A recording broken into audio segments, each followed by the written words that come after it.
ಆದರ್ಶ್ ಅವರೇ, ರಾಜ್ಯ ಸರ್ಕಾರ ಸರಿ ಬ್ಯಾನ್ ಮಾಡ್ತು ಅಂತ ಅನ್ಕೊಳ್ಳೋಣ, ರೈತರು ದಂಗೆ ಎದ್ದು ಬಿಡ್ತಾರೆ.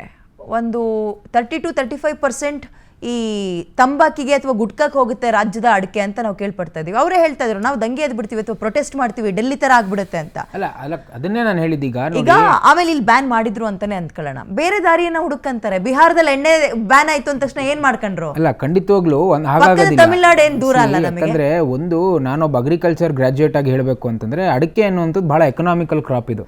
ಬೇರೆ ರೀತಿ ಭತ್ತ ಬೆಳಿತೀವಿ, ಅಕ್ಕಿ ಬೆಳಿತೀವಿ, ಇದೆಲ್ಲವೂ ಸರಿ. It is a very economical crop. ನೀವೀಗ ದಾವಣಗೆರೆ, ವಿಶೇಷವಾಗಿ ತುಮಕೂರು ನಡೆಯೋದೇ ಅದರಿಂದ ಇಡೀ ಜಿಲ್ಲೆನ ಸಾಕುತ್ತೆ ಯಾರು ಬರ್ತಕ್ಕಂಥ ರೆವಿನ್ಯೂ.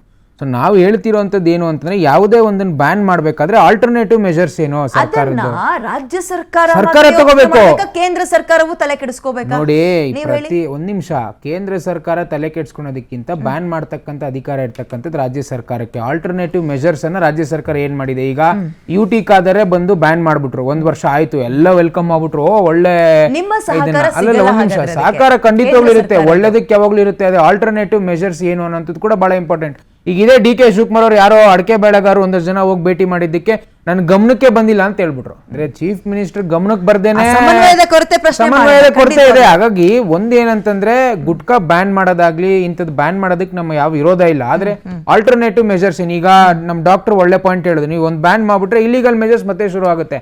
ಹಾಗಾಗಿ ದಟ್ ಈಸ್ ವೆರಿ ಇಂಪಾರ್ಟೆಂಟ್. ಅದ್ರ ಕಡೆ ಯಾವ ರೀತಿಯ ಕ್ರಮವನ್ನ ಸರ್ಕಾರ ತಗೊಳ್ಳ, ಅದನ್ನೇ ರೈತರು ಕೇಳ್ತಿರೋಂಥದ್ದು. ರೈತರಿಗೆ ನೋಡಿ ಮೇಡಮ್, ಈ ಗುಟ್ಕಾ ನೀವು ಬ್ಯಾನ್ ಮಾಡ್ಬಿಟ್ರಿ, ಮತ್ತೆ ಅಡಿಕೆ ತಯಾರಾಗುವಂತ ಅಡಿಕೆ ಎಲ್ಲಿ ಹೋಗ್ಬೇಕು, ಬೆಂಬಲ ಬೆಲೆ ಎಷ್ಟು ಸಿಗ್ಬೇಕು, ಯಾವ ಮಾರ್ಕೆಟ್ಗೆ ಹೋಗ್ಬೇಕು? ಆಯ್ತು ಸರ್, ಅದನ್ನ ಅವ್ರು ಯೋಚನೆ ಮಾಡ್ಬೇಕು. ಕೇಂದ್ರ ಸರ್ಕಾರದ ಪಾತ್ರ ಏನು? ಖಂಡಿತವಾಗ್ಲು ಕೇಂದ್ರ ಸರ್ಕಾರ ಎಲ್ಲ ಒಂದ್ ನಿಮಿಷ ಕೇಳಿ, ಅದರ ಅಧಿಕಾರ ಇದೆ. ಕೇಂದ್ರ ಸರ್ಕಾರದ ಯಾವ ಸಹಕಾರವನ್ನು ಕೊಡ್ಬೇಕಿಂತ ಒಳ್ಳೆ ವಿಚಾರದಲ್ಲಿ ಮಾಡ್ತಾರೆ. ಯುಟಿಕಾದ ಬರ್ಲಿ ಮುಖ್ಯಮಂತ್ರಿಗಳು, ಇವ್ರು ಇದೇ ಇಂಟ್ರೆಸ್ಟ್ ಇದ್ರೆ ಸರ್ಕಾರದ ಒಂದು ಮುಕ್ತ ಆಗ್ಬೇಕು, ಮಾಡಿದೀವಿ, ನಕ್ಸಲ್ ಮುಕ್ತ ಮಾಡಿದೀವಿ. 2047ಕ್ಕೆ ನಕ್ಸಲ್ ಮುಕ್ತ ಆಗ್ಬೇಕು, ಡ್ರಗ್ಸ್ ಮುಕ್ತ ಆಗ್ಬೇಕು, ಆರೋಗ್ಯಪೂರ್ಣ ಭಾರತ ಆಗ್ಬೇಕು, ಆ ಮುಕ್ತ ಆಗ್ಬೇಕು, ಈ ಮುಕ್ತ ಆಗ್ಬೇಕು. ಸರಿ, ಈ ಅಡಿಕೆ ಬೆಳೆಗಾರರ ಹೆಸರಲ್ಲಿ ಗುಡ್ಕತ್ ಪರ ನಿಂತ್ಕೊಂಡಂಗ ಆಗುತ್ತಲ್ಲ, ಡಬಲ್ ಫೇಸ್ ಅಲ್ವಾ ಹಂಗಾದ್ರೆ ಬಿಜೆಪಿದು? ನೋಡಿ, ನಾನು ಅದನ್ನೇ ಬಹಳ ಸ್ಪಷ್ಟಪಡಿಸ್ತೇನೆ. ನಕ್ಸಲ್ ಮುಕ್ತನೂ ಮಾಡಿದೀವಿ, ನೀವು ಹೇಳ್ದಂಗೆ ಇನ್ನೊಂದು ಆರೋಗ್ಯ ಮುಕ್ತವಾಗಿರ್ಬೇಕು ಭಾರತನ, ಅದು ಕೂಡ ನಮ್ಮ ನಿಲುವಿದೆ. ನಾವು ಹೇಳ್ತಿರೋಂಥದ್ದು ತಂಬಾಕು ನಿಷೇಧ ಮಾಡೋದ್ರಲ್ಲಿ ನಮ್ಮ ಯಾವ ವಿರೋಧ ಇಲ್ಲ. ಆದ್ರೆ ರೈತರ ಹಿತಾಸಕ್ತಿಯನ್ನ ಕಾಪಾಡ್ತಕ್ಕಂಥ ನಿಟ್ಟಿನಲ್ಲಿ ಕೆಲಸ ಮಾಡ್ಬೇಕು. ಯಾವ ಡಬಲ್ ಹೆಡ್ ಇಲ್ಲ, ಯಾವ ಹಿಪಾಕ್ರಸಿನೂ ಇಲ್ಲ. ಸ್ಪಷ್ಟವಾಗಿ ಹೇಳ್ತೀವಿ, ಆಲ್ಟರ್ನೇಟಿವ್ ಮೆಜರ್ಸ್. ಆರೋಗ್ಯನ ವ್ಯಾಪಾರನ ಹೇಳಿ, ಆರೋಗ್ಯನೂ ಬೇಕು, ಆರೋಗ್ಯ ಮುಖ್ಯ. ಅದ್ರ ಜೊತೆಗೆ ವ್ಯಾಪಾರ ಯಾವ ರೈತರಿಗೆ ಹಿತಾಸಕ್ತಿಗೆ ಇದಾಗ್ದಂಗ್ ಮಾಡ್ಲಿ. ಈಗ ಅದನ್ನ ಹೇಳಿದ್ವಿ, ಗುಟ್ಕಾ ಬಿಟ್ರೆ ಬೇರೆ ಎಲ್ಲದನ್ನ ನೀವು ಡೈವರ್ಟ್ ಮಾಡ್ಬೋದು. ಬನ್ನಿ ಕೇಂದ್ರ ಕೂತ್ಕೊಳ್ಳಿ, ಮಾತಾಡಿ. ಸಹಕಾರವನ್ನ ಕೇಂದ್ರ ಸರ್ಕಾರ ಕೊಡುತ್ತೆ, ಯಾಕೆ ಕೊಡೋದಿಲ್ಲ? ನೀವು ಬರ್ದೇನೆ ಸುಮ್ನೆ ಎಲ್ಲದಕ್ಕೂ ಮೋದಿ ಕಾರಣ, ಅಮಿತ್ ಶಾ ಅವ್ರ ಕಾರಣ ಅಂತ ಹೇಳುವಂತದ್ದಲ್ಲ. ಹೇಳ್ತಾರೆ ಕಳೆದ ಕಾಂಗ್ರೆಸ್ ಸರ್ಕಾರ ಬಂದಾಗಿಂದ ಕೂಡ ಇದನ್ನೇ ಮಾಡ್ಕೊಂಡ್ ಬಂದಿರುವಂತದ್ದು. ಎಲ್ಲದಕ್ಕೂ ಕೂಡ ಮೋದಿ ಕಾರಣ, ಎಲ್ಲದಕ್ಕೂ ಅಮಿತ್ ಶಾ ಕಾರಣ. ಅದನ್ನೇ ಕೆಲವರೆಲ್ಲ ಒಂದ್ ಚಾಡಿ ಮಾಡ್ಕೊಂಡ್ಬಿಟ್ಟಿದ್ದಾರೆ, ಏನಾದ್ರೂ ಮೋದಿ ಕಾರಣ. That is not the right ಏನೋ ವಿಚಾರ. ಹಾಗಾಗಿ ಈ ವಿಚಾರಗಳಿಗೆ ಮಹತ್ವ ಕೊಟ್ರೆ ಹೆಚ್ಚು ಸೂಕ್ತ. ಅದನ್ನೇ ಬಹುಶಃ ರೈತ ನಾಯಕರು ಕೂಡ ಅದನ್ನೇ ಹೇಳ್ತಕ್ಕಂಥದ್ದು. ಅವ್ರೇನ್ ಗುಟ್ಕಾ ಬ್ಯಾನ್ ಮಾಡಿ ವಿರೋಧ ಮಾಡ್ತಾರೆ? ಖಂಡಿತವಾಗ್ಲೂ ಮಾಡಲ್ಲ. ಓಕೆ, ಬರ್ತೀನಿ. ಹಿಟ್ಟುರಾಜ್ ಅವರೇ, ಈಗ ಯಾವಾಗ ಇವ್ರು ಬ್ಯಾನ್ ಅಂತಾರೋ ಆಗೆಲ್ಲ ಈ ಅಡಿಕೆ ಬೆಲೆ ಸ್ವಲ್ಪ ಏರುಪೇರಾಗುತ್ತೆ ಅಂತ ಕೇಳ್ಪಟ್ಟಿದ್ದೀನಿ ನಾನು, ಹೌದಾ? ಆಗಿದೆಯಾ? ಈಗ ಹಲೋ, ಕೇಳಿಸ್ತಾ ಇದೆಯಾ ಸರ್? ಇವಾಗ ಕೇಳಿಸ್ತಾ ಇದೆ. ಈಗ ಯಾವಾಗ ಈ ತಂಬಾಕ್ ಬ್ಯಾನ್ ಮಾಡ್ತೀವಿ ಅಂತಿದ್ದಂಗೆ ಅಡಿಕೆ ಬೆಳೆಗಾರರಿಗೆ ಪುಕ್ಕ ಅಥವಾ ಭಯ ಶುರು ಆಗ್ಬಿಡುತ್ತೆ. ಯಾಕಂದ್ರೆ ಇದೇನು ಟೊಮೆಟೊ ಬೆಳೆ ಅಲ್ಲ, ಇದು 3 ತಿಂಗಳಿಗೆ ಬರುತ್ತೆ, ಕಿತ್ ಹಾಕ್ತಿರಿ ಮತ್ತು ಇನ್ನೊಂದು ಹಾಕ್ತಿರಿ ಅನ್ನಕ್ಕೆ. ಬೆಲೆಯಲ್ಲಿ ಏರಿಕೆ ಅಥವಾ ವ್ಯತ್ಯಯ ಆಗ್ತಾ ಇರುತ್ತಾ? ವಾಯ್ಸ್ ಬ್ರೇಕ್ ಆಗ್ತಾ ಇದೆ, ಸ್ಪಷ್ಟವಾಗಿ ಕೇಳಿಸ್ತಾ ಇಲ್ಲ. ಆಯ್ತು, ನಾನು ಬರ್ತೀನಿ ರೀ ಸರ್ ನಿಮ್ಮ ಹತ್ರ.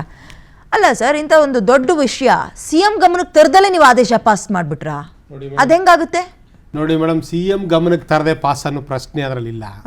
ಏನಂದ್ರೆ ಕಮ್ಯುನಿಕೇಶನ್ ಗ್ಯಾಪ್ ಆಗ್ತಾ ಇರುತ್ತೆ. ಈಗ ಮಂತ್ರಿಗಳಿಗೆ ಸ್ವಾಯತ್ತತೆ ಕೊಟ್ಟಿರೋದ್ರಿಂದ ಮಂತ್ರಿಗಳು ಕೆಲಸವನ್ನ ಮಾಡ್ತಿರ್ತಾರೆ. ರಾಜ್ಯದ ಮುಖ್ಯಮಂತ್ರಿಗಳು ಎಲ್ಲ ವಿಷಯಗಳನ್ನ ತಿಳ್ಕೋಬೇಕಾಗುತ್ತೆ. ಮಂತ್ರಿಗಳಿಗೂ ಮುಖ್ಯಮಂತ್ರಿಗಳಿಗೂ ಸಮನ್ವಯದ ಕೊರತೆ, ಅಥವಾ ನೀವು ಹೇಳಿದ್ರಲ್ಲ ಇಂಗ್ಲಿಷ್ ನಲ್ಲಿ ಕಮ್ಯುನಿಕೇಶನ್ ಗ್ಯಾಪ್ ಆಗ್ಬಿಟ್ರೆ ಎಂತ ದೊಡ್ಡ ತಪ್ಪುಗಳಾಗ್ತಾವ ಗೊತ್ತಾ ಸರ್? ಅದ್ ನಿಮ್ಗೆ ಗೊತ್ತಿಲ್ದಲ್ಲ ಇರೋದಾ? ಇದೊಂದು ದೊಡ್ಡ ಆದೇಶ, ಇದು ರೈತರ ವಿಚಾರ.